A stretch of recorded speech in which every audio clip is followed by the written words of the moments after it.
What is up, guys? The only Edgar here, and I've returned to tell you more locker room stories.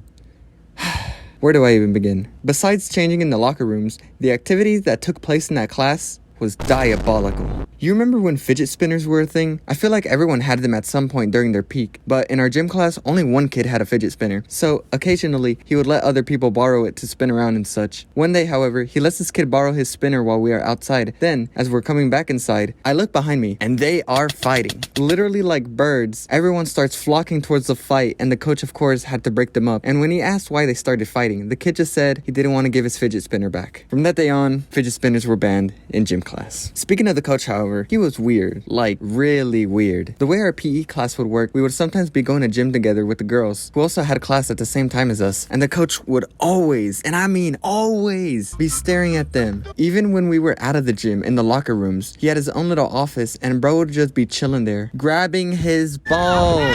No shame at all. Like, no shame at all. With the door wide open for anyone walking by to see. He legit seems like the type of guy to enter the locker room and say, "It stinks. Nice and good."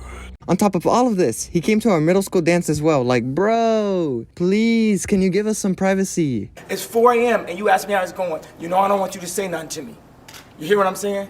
Anyways, if you remember from my last video on the locker rooms, then you know how we had to change into workout clothes, right? Well, what I forgot to mention was we could have bought workout clothes from the school, so that's what I did. But for some reason, middle school me was always shy to bring them home because we would have to walk into our other classes right after gym class, so walking around with sweaty clothes would not be ideal. Not only that, we had a rule in our middle school that we could not bring backpacks, instead only binders, so I couldn't even hide them if I wanted to. So what did I do? I left them in the locker rooms the whole year. Boy, ain't no way, boy.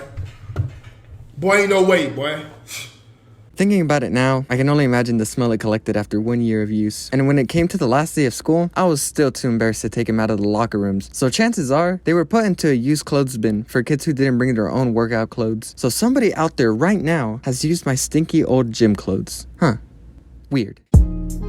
You